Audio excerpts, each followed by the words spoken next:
El día de hoy nos acompaña el maestro Luis Arias Ibarrondo, que es fotógrafo, diseñador y comunicólogo de origen mexicano. Él nace en la Ciudad de México y estudia diseño en la Universidad Iberoamericana y obtiene la maestría en diseño por parte de la UAM Azcapotzalco. Desde 1975 fotografía a las empresas más importantes de México, particularmente arquitectura, ¿no? Tiene un gran trabajo en arquitectura y está muy distinguido en ella. Y es profesor de tiempo completo de la UAM desde 1976 a la fecha.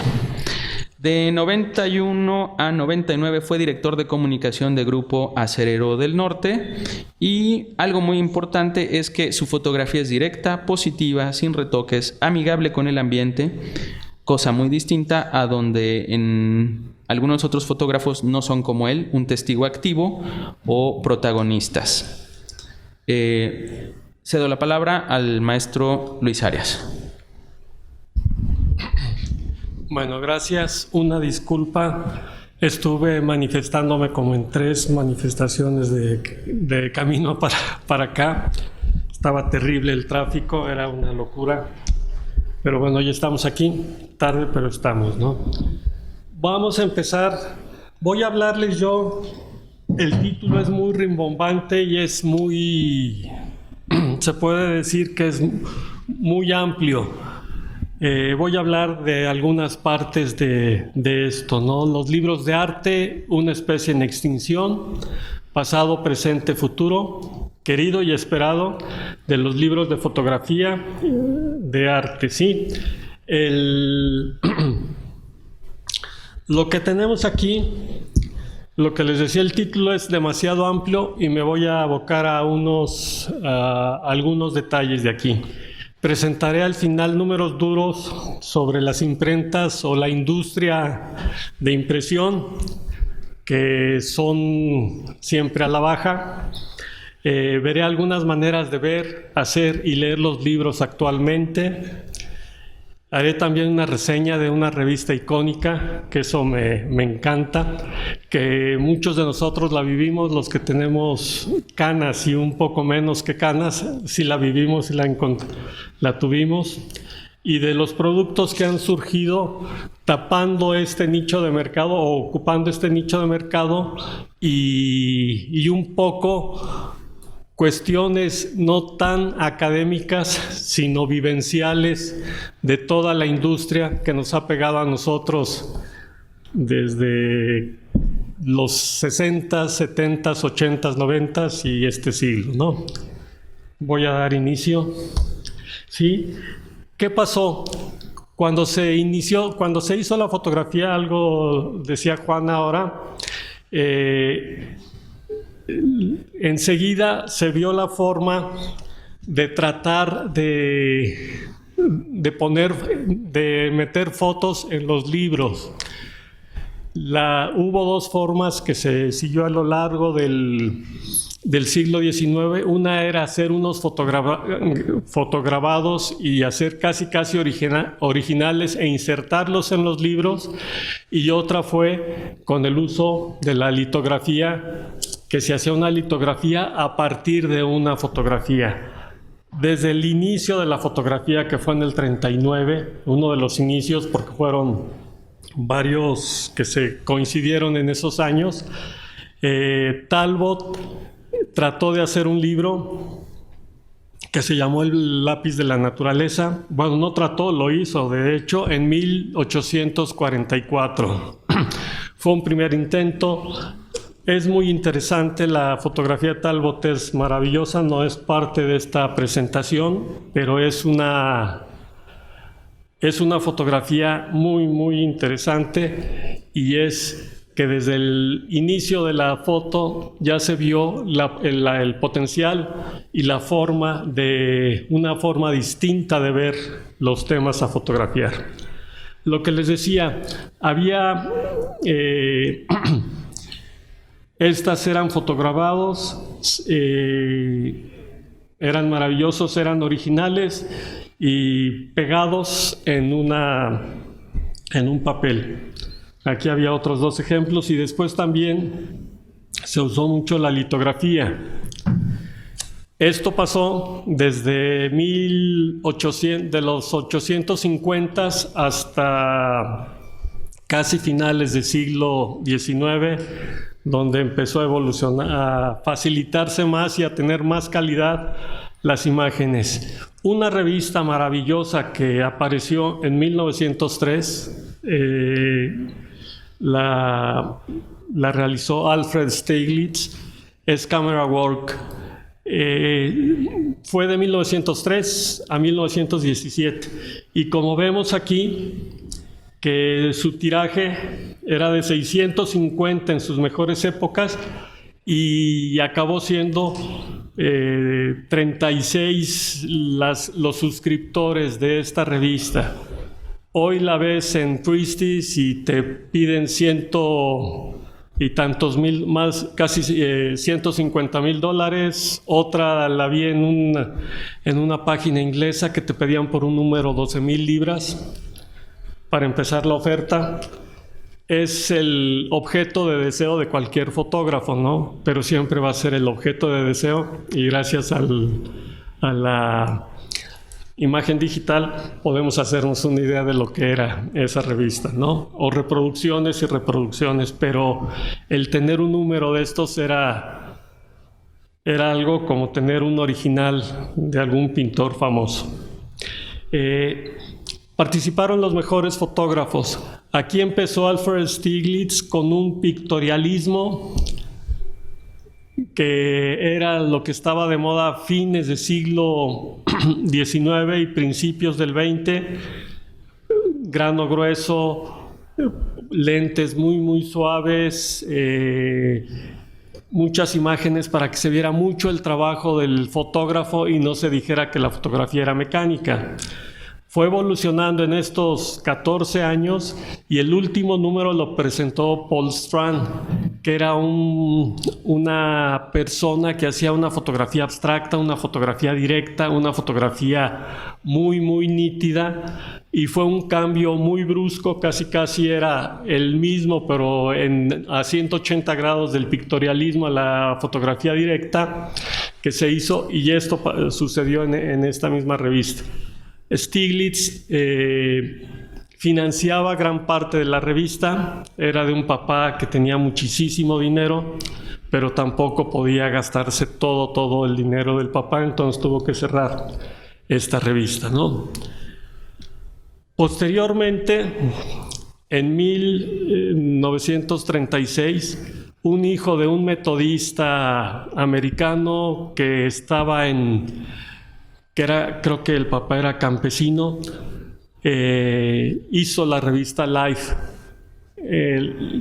Esta revista fue un parteaguas en toda el tamaño de la palabra de las revistas gráficas. El primer número aparece el 23 de noviembre de 1933, marcó el American Way of Life, era una revista aspiracional. El tiraje inicial fue de 446,000. Un año después ya tenía 1 millón y en 1972 alcanzó 8 millones de ejemplares y salía una vez a la semana. Entonces, era una industria increíblemente buena. En el primer número también fue muy bien diseñado porque sacaban que Life Begins y el nacimiento de un bebé y daban una introducción a lo que iba a ser la revista. Llegó la guerra, fue una revista muy americana. Siguió subiendo tirajes, siguiendo en todo el mundo, se hizo famosa, y yo creo que una de las veces que a mí me asombra este número de la revista Life es el funeral de Winston Churchill. En Life estuvieron planeando el funeral durante 2 años antes de que muriera Winston Churchill, porque ya tenía bastantes broncas de salud sabían o deseaban que no muriera un sábado, que si moría entre semana, los funerales iban a ser el fin de semana, el sábado. Hicieron una logística desde 2 años antes, alquilaron hoteles, alquilaron cuartos o ventanas de casas por donde iba a pasar el funeral. Se metieron, contrataron a 17 fotógrafos, a 40 periodistas y técnicos, 2 helicópteros en ese avión. En ese tiempo, un avión DC-10 lo acondicionaron como cuarto de trabajo, cuarto de prensa, cuarto de diseño, cuarto oscuro. Formaron la revista de regreso de Londres a Nueva York o a Chicago, que era donde imprimían esta revista. Y salieron como los chinos hacen ahora para hacer guitarras, que se meten a los chinos y se meten las materias primas y llegan a San Francisco con las guitarras hechas. Así también esto hizo en este avión la revista Life. La logística se preparó desde 2 años antes. El costo del reportaje fue de $250,000. De ese entonces, ahora sería muchos millones de dólares, ¿no? Una frase que fue célebre: nos hemos anticipado a las televisoras. Pero en ese momento, en la página completa de Life, un anuncio costaba $64,000 y le llegaba a 40 millones de lectores. En televisión, por la misma suma, 1 minuto en un horario AAA le llegaba a 50 millones de espectadores. Entonces, este gran cambio y esta gran competencia le pegó a Life y le pegó a todas las revistas ilustradas, ¿no? Ahora lo vamos a ver. Lo que voy a sacar todo el reportaje. Lo hicieron en tres secciones. Por supuesto que aquí, como era una revista que tenía que vivir y sobrevivir, los anuncios primaban sobre la información, ¿no? Pero vean la calidad. Era raro ver en una revista que hubiese fotografías a color. Era raro. Life se preparaba en la semana, pero los artículos se hacían varias semanas antes. Esto fue la logística tan bien hecha y le salió tan bien que murió los funerales fueron el sábado y el martes apareció el número en todo el mundo. Entonces, en 1965, no es cualquier cosa, ¿no? Vemos la calidad de fotos, vemos la magnificencia de todo lo que fue ese evento. Hay fotos increíblemente buenas. Yo creo que se quedaron en el cajón muchísimas fotos más, pero fue un reportaje increíblemente padre, como que es muy de diseño, es muy para diseñadores gráficos.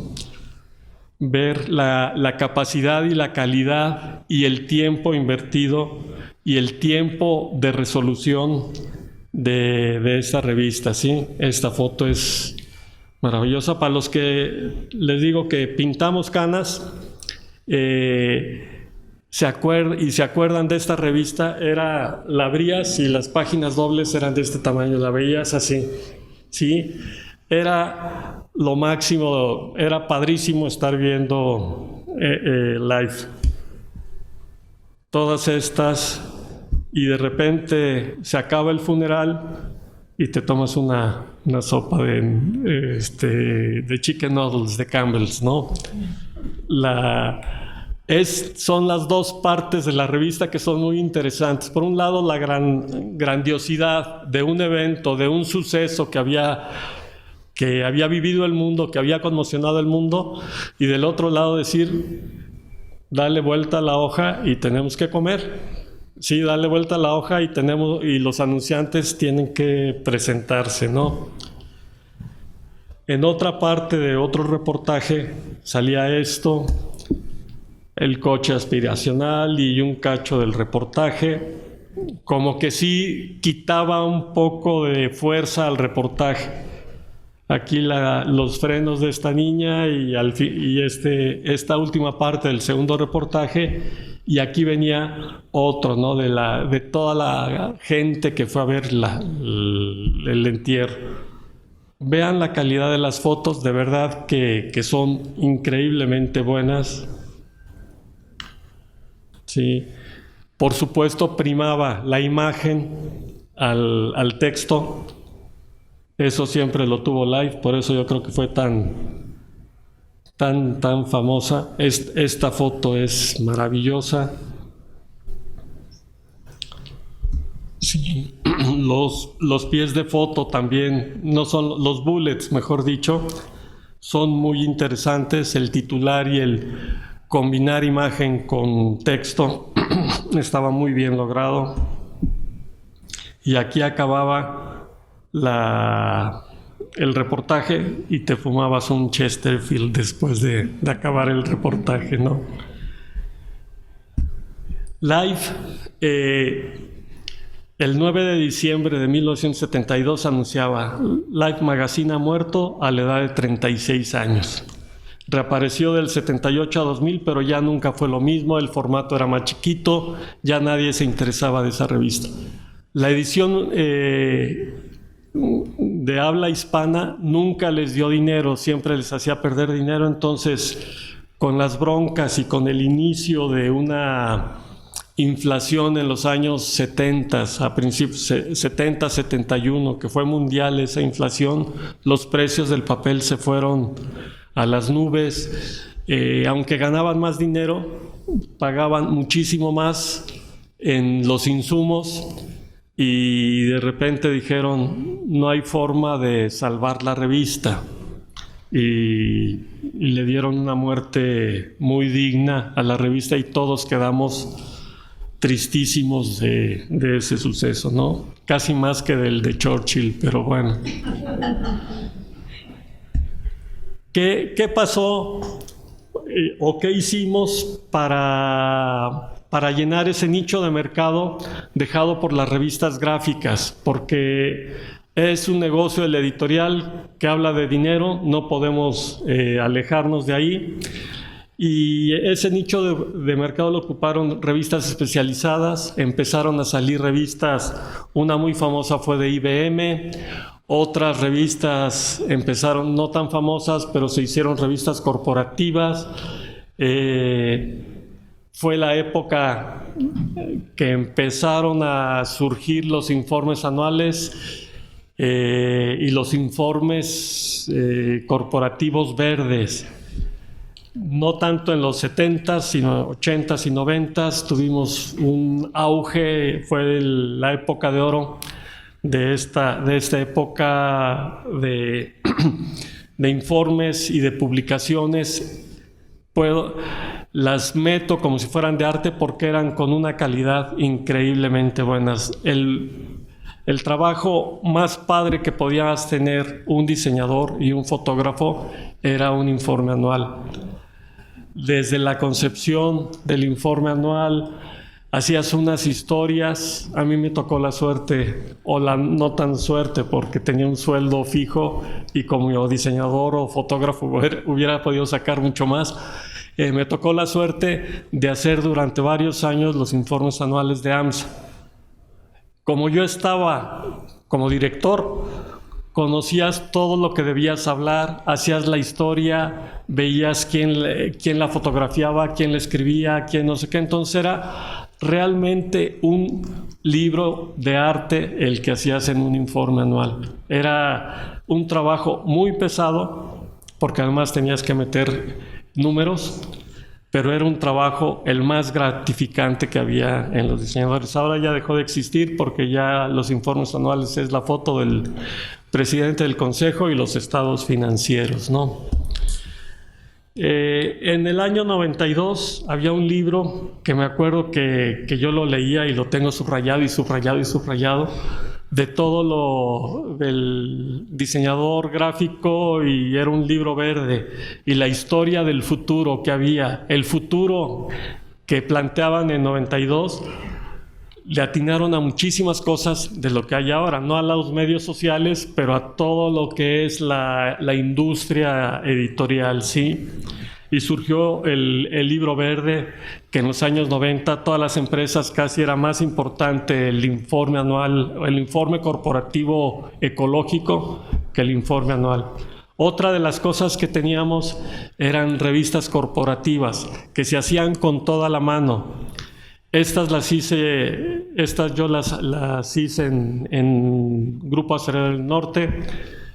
Me voy a echar un comercial, todas las fotos son mías, las portadas, menos esta, que era del corredor Espinosa, que ganó el maratón de Nueva York, y esta de Carla Willock, cuando hizo el 10-8 miles, creo que era el Annapurna o el Everest. Yo no la acompañé para tomar esa foto, pero todas las demás eran fotografías mías, ¿no? Esta revista tenía un tiraje, en sus buenos tiempos, siempre tuvo buenos tiempos porque estaba financiada, era un tiraje de 10,000 y 6,000 eran en inglés y 4,000 en español. Se llegaba a todo el mundo, literalmente a todo el mundo, sobre todo a los acereros, pero a todos los bancos. Era la mejor imagen que pudiera tener AMSA y Grupo Acerero del Norte, ¿no? Fue también padrísimo hacer esta revista o dirigirla y ver que salía número a número, ¿no? Empezó a ser bimestral, mensual, después fue bimestral alguna época, pero era una calidad increíblemente buena. Todo eso desapareció. En los grandes corporativos ya no gastan tanto y nos quedamos con poco trabajo los diseñadores y los fotógrafos para hacer este tipo de cosas, ¿no? Pero la calidad de las imágenes eran buenas, la calidad de la revista estaba hecha en muy buen papel. Nos las pedían todas las empresas, no es rollo, pero nos pedían que metiéramos anuncios de las empresas que nos pagaban y si hubiera podido subvencionar la revista. No quisimos porque nos hubiera pasado lo que a Life, ¿no? De tener que priorizar el ingreso al producto, ¿no? Pero bueno, fue una buena época y es una época pasada, ¿no? ¿Qué vino después? Un recorte de pagos a fotógrafos y proyectos de ensayos editoriales y corporativos. Después de los años dorados de 80 y 90, así como las Torres Gemelas cayeron todos estos tipos de trabajos, ¿no? Un detalle que es muy aleccionador fue que yo tenía que contratar para hacer el informe anual a fotógrafos porque no podía tomar yo todas las fotos y los tenía que contratar con un año de anticipación. Sobre todo al que me interesaba, ese a lo mejor era para el informe de 2 años ya estás contratado. Las fotografías se tenían que hacer en un periodo de 2 meses, no era todo el año hacer las fotografías, porque dependía del tema y de lo que estábamos hablando del informe. Después del 2001-2002, después de la caída de las Torres Gemelas, este fotógrafo no tuvo una sola chamba. En un año no tuvo una sola chamba. Se dedicó a hacer otras cosas, tenía un buen apoyo y tuvo que buscar otros mercados. Sí, pero antes te pagaban y te pagaban muy bien a los diseñadores y a los fotógrafos y eso desapareció. Sí, esos años dorados ya no los tenemos.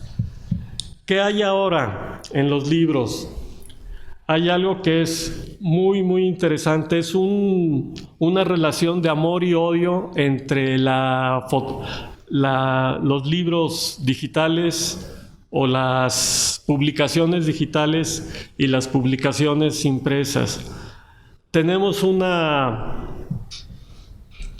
open source, es un código abierto para poder bajar muchísima información, muchísimos libros. El mismo Met de Nueva York, el Museo Metropolitano de Nueva York, tiene muchos libros que los puedes bajar completitos en PDF. Y el PDF que sale no es que las imágenes se vean los píxeles, son de muy buena calidad. Puedes ver, por supuesto que tienes muchos libros que tienes que pagar por ellos, las ediciones más recientes, pero tienes una gama, es todos los museos, el MoMA, el Met de Nueva York, el Getty Research Institute también tiene muchísimo. Y hay una página que también se las paso, que se llama archive.org. Tiene, no sé si saca que son 50 billones americanos de páginas que puedes consultar. Me imagino que son páginas de cada libro, pero son, yo creo que millones de libros que tienes ahí. Por supuesto son sobre todo ediciones de las que ya no pagas derechos de autor, pero ya tiene hasta programas. Yo a los alumnos les decía que bajaran los programas de esta página, pero me dicen que no funciona bien el bajar, porque Adobe ya tiene muchas mañas para que no puedas hacer algo si no lo pagas, ¿no? Pero este mundo, esta convivencia del libro de arte impreso o libro de arte digital, la vamos a tener cada día más presente, ¿no? ¿Qué diferencia hay? Bueno, no quiero ahondar en los libros físicos porque quiero cerrar hablando sobre los libros impresos. Sí, hay cada vez más ediciones que tienen la versión digital y la versión del libro impreso. Las ventajas de los digitales es la inmediatez y el costo, que es muchas veces menor. Tienes Kindle, tienes iBooks, tienes Adobe Digital Editions, no sé, debes de tener alguna más. Yo tengo libros de estas tres. Hay otra ventaja de los libros digitales, que vas a comprar uno que te sale barato, pero de repente te encuentras como 10 que no tienes que pagar. Entonces, hay mucho mercado de los libros digitales a costo cero. Se está quitando y ya cualquier artículo o muchos artículos ya necesitas pagar, muchos libros necesitas pagar, porque si no van a morir las editoriales. ¿Sí? ¿Qué más hay? Ahora, para los diseñadores gráficos es maravilloso los digital photobooks. Tú tienes que presentar un dummy de algún folleto, de algún libro, y antes te gastabas muchísimo dinero en hacer copias, las encuadernabas y siempre se veía una copia de baja calidad. Ahora puedes hacer una impresión en offset digital y el libro te sale con una impresión offset. El papel que vas a usar lo pones con pasta dura, con la camisa que debe de ir. Haces un libro y puedes hacer un ejemplar, puedes hacer 3. No te convendría si quieres hacer 100, porque ya te costaría muchísimo más. Pero es un medio que tenemos los diseñadores que es maravilloso, ¿no? Otra forma de la impresión era la impresión por demanda. Esto en México no ha pegado, pero en otros países tú puedes llegar y puedes pedir un libro que te lo imprime una maquinita y te sales con tu libro. Ya no sabes hasta dónde te gusta más eso, a que veas de qué edición es tu libro, de que veas el tiraje que tuvo, veas el libro objeto, ¿no? Pero les digo, eso lo vamos a ver después.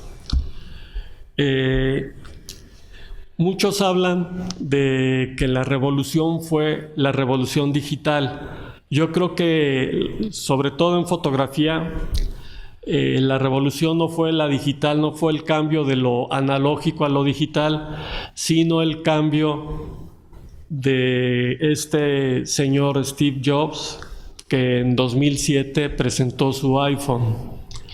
La revolución son todos los social media o los medios sociales. Eso sí ha movido el piso a la fotografía, no en plan de que vaya a morir la fotografía, siempre hay agoreros y siempre hay personas así, sino en la forma de entender la fotografía, en la forma de entender el derecho de uso, el derecho de autor, en la forma de entender la privacidad, en la forma de entender lo que puedes hacer con tus imágenes, ¿no? Porque ya tú puedes usar imágenes de terceras personas, las descontextualizas y eres libre de usar las imágenes que quieras.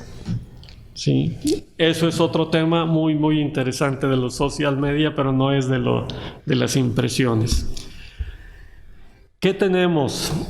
¿Qué tenemos aquí? Estoy poniendo unos ejemplos. Tenía muchísimos datos económicos o datos estadísticos, pero lo que quería mostrar aquí es que los 10 mejores grupos editoriales del mundo, sus ventas y sus ediciones van decreciendo. Sí, a lo largo de 4 años está mostrado aquí, pero vean cómo decrece todo, ¿no? Sí. La que está sabiendo afrontar más este cambio es Pearson, pero que decrece ¿cómo se llama? La influencia y decrecen las ganancias de estas industrias, decrecen. Sí. Aquí, este mercado editorial de los libros donde los tienen de humanidades, arte y música es del 4.5%, ¿sí? Y de 2012 a 2013 se incrementó en 1.9%. Estos son los libros digitales, ¿sí? Perdón, esta es la gráfica de los libros digitales. La participación en los e-books de humanidades, arte y música es de 27.7%. Dirías que a mí me asombró esta cifra porque tú entiendes que los libros digitales son casi para novelas para leer y no libros de arte, pero tiene una participación muy, muy interesante en los libros de arte, ¿no? Esto lo decía Vargas Llosa hace un año, lo voy a leer. Si la palabra es reemplazada por la imagen, peligra la imaginación. Si el mundo sigue el proceso en el que la palabra escrita es reemplazada por la imagen y lo audiovisual, se corre el riesgo de que desaparezca la libertad, la capacidad de reflexionar e imaginar, y otras instituciones como la democracia, advirtió ayer Mario Vargas Llosa en conversación con Antonio Caño, director de El País, durante el primer Foro Internacional del Español 2.0, celebrado en IFEMA. Eso fue en el diario El País, el 25 de abril del 2015. Contó, estamos en un mundo metido que nuestro lenguaje es la imagen. Es el lenguaje universal. Cada día más esa revolución de los social media le ha pegado a todo el mundo. Ya cada día se puede leer menos, pero cada día se ve muchísimo más, aunque muchas veces solo suben las imágenes y no las ven. Entonces, este detalle, esta fecha de 2007 es otra vez un parteaguas en todo el diseño, en toda la fotografía y en todo lo que tenemos nosotros. Ahora, dejé al final lo de los libros impresos. ¿Qué tienen los libros impresos? Hay agoreros que dicen que van a desaparecer. Por supuesto que no. Como decían que iba a desaparecer la fotografía, por supuesto que no. Las muertes de la fotografía son más que las muertes de los gatos, y sigue y sigue y sigue, ¿no? La industria editorial sigue y sigue. El aura que tiene, la pátina que tiene, el tener un libro objeto, no lo tenemos en un libro imagen, por mejor que imagen, que sea la imagen, por lo ideal que sea transportar el libro imagen y no el libro objeto. El tener un libro objeto es otro boleto. Incluso hay ediciones de los ¿cómo se llaman? Coffee Tables Books, que son ediciones muy, muy bien hechas. Una edición normal son 300 píxeles por pulgada, lo que te necesitas de resolución. Aquí necesitas 440. Son imágenes que no te las crees de bien hechos, y son libros que ya los pones, no los cuelgas como un cuadro, sino que los pones en una mesa para que sean parte de tu casa. Son piezas únicas que las puedes tener en tu casa y las puedes presumir y las puedes ver. Es el placer de ver esos libros que no creo que acaben nunca. ¿Sí? En las ferias del libro, cuando vienes a la feria del libro de minería, a lo mejor vas a ver que todo sigue igual en la feria del libro, pero a donde te vas son a la feria de libros de viejo, y ahí quedas encantado de encontrar piezas únicas. Como piezas únicas en el mercado fotográfico, yo lo llevo mucho a la fotografía. El mercado de la fotografía, lo que más ha subido, porque todo lo demás ha bajado, son la impresión de imágenes en papel de arte, la impresión fine art. Es un mercado que cada día sube más. Lo vemos en todas las películas de todo el mundo. No se ven cuadros en la ambientación, se ven fotografías. Aquí también va a llegar un momento en que veamos en las mesas, en la ambientación, los libros estos, los coffee tables books, porque van a ser piezas increíblemente maravillosas de tener, ¿no? Pues por mi parte es todo. Puse una bibliografía.